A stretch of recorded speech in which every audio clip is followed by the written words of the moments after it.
ফেব্রুয়ারিতে নির্বাচন নিয়ে কোনো আপত্তি নেই বিএনপি ও জামাতের, তবে মতভেদ কেবল সুষ্ঠু পরিবেশ নিয়ে। রবিবার বিকেলে এক আলোচনায় এমন মতপার্থক্যে জড়িয়ে পড়ে দল দুটির শীর্ষ পর্যায়ের নেতারা।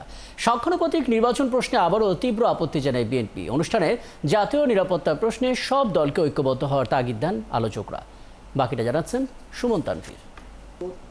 এবং ভালো কাজগুলো, উত্তম কাজগুলা জাতীয় নিরাপত্তার স্বার্থে জাতীয় ঐক্যকে সামনে রেখে আয়োজন করা হয় জাতীয় এ সংলাপের। শুধু রাজনৈতিক দল নয়, এতে অংশ নেয় বিভিন্ন শ্রেণী পেশার মানুষ থেকে শুরু করে জাতীয় ঐক্যমত কমিশনের সদস্যরাও। ঐক্য নিয়ে কোনো মতপার্থক্য না থাকলেও বিভিন্ন ইস্যুতে আসে আলাদা আলাদা মতামত। জাতীয় নিরাপত্তার স্বার্থে সেনাবাহিনীর শক্তিকে আরও সমৃদ্ধ করার পরামর্শ দেন অনেকে। নতুন প্রতিরক্ষা ব্যবস্থা নিয়েও ভাবার তাগিদ ছিল আলোচনায়। সেনাবাহিনী যদি এই ইতিমধ্যে যে নির্বাচন নিয়ে তার যে অবস্থানের পরে একটা জটিল পরিস্থিতি তৈরি হয়েছে, কারণ তার ভাবমূর্তি নিয়ে প্রশ্ন ওঠে। শিয়া বাটার ও ভিটামিন ই সমৃদ্ধ লিলি হালাল বিউটি সোপ, তারুণ্যময় উজ্জ্বল ত্বকের জন্য। ফলে সেনাবাহিনীর সঙ্গে জনগণের একটা দ্বন্দ্ব যেটা আমরা তৈরি করছি, এটা আমাদের কারোর জন্য ভালো হবে না। ফলে সেখানে একটা ঐক্য দরকার। সেটা ঐক্য করতে হলে সেনাবাহিনীকে অনেক বেশি বিচক্ষণ হতে হবে, অনেক বেশি দূরদর্শী হতে হবে। আমার ঘরের পাশে নেপাল কি করে বিভাজিত একটা সমাজকে ঐক্যবদ্ধ করলো অভ্যন্তরীণভাবে, এবং সেই ঐক্যের ভিত্তিতে দাঁড়িয়ে কিভাবে দুই বড় শক্তিকে তারা ম্যানেজ করছে, এটাও কিন্তু দেখবার বিষয়। রাজনৈতিক দলের বেশিরভাগ নেতাদের বক্তব্য ছিল নির্বাচন কেন্দ্রিক।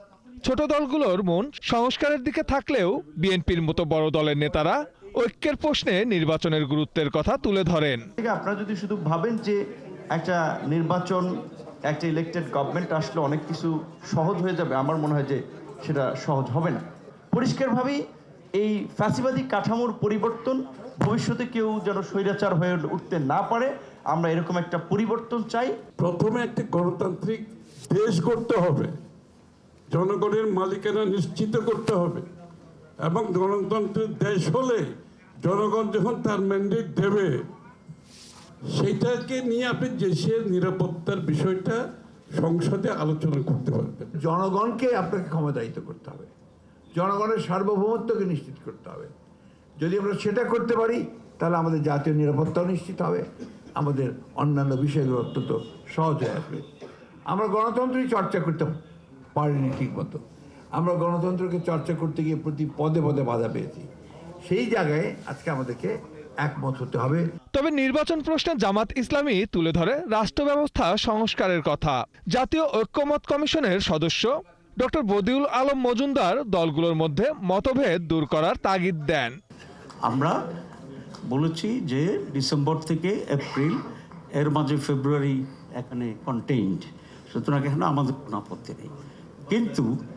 কিন্তু যে বিষয়টি আমরা বলছি, আমাদের আমিরও গতকাল বলেছে যে জেনাতনা একটা ইলেকশন আমরা চাই না। এই জেনাতনার ইলেকশন চাই না মানে আমরা ইলেকশন চাই না, এই বিষয়টা না, একটা ভুল ব্যাখ্যা দেওয়া হচ্ছে এবং সন্দেহ তৈরি করা হচ্ছে। পিয়ারে হলে এটা তো দলের হবে, ব্যক্তির তো প্রতিনিধি হবে না। আর আমরা এই সংসদকে বলছি জনগণের কাছে তারা জবাবদিহি হতে হবে। তো জবাবদিহি হতে হলে তো পিয়ার সিস্টেমে যদি নির্বাচন হয়, আর ওই সংখ্যাও ভিত্তিতে যদি এমপি হয়, তো একটি এলাকার এমপি নির্ধারিত কেউ বলতে পারবে না। অনেকগুলো পরিবর্তন করা দরকার, যাতে আমরা একটা সুষ্ঠু নিরপেক্ষ নির্বাচন করতে পারি, তার মাধ্যমে আমাদের গণতান্ত্রিক যাত্রাপথটা শুরু হয়। এবং সেই জন্য আমাদের কমিশন থেকে আমরা অনেকগুলো সুপারিশ করেছি। আমন্ত্রণ জানালেও এই আলোচনায় দেখা যায়নি জাতীয় নাগরিক পার্টি এনসিপির কোনো নেতাকে, ছিল না সরকারের কোনো প্রতিনিধিও। সুমন তানভীর, ৭১, ঢাকা।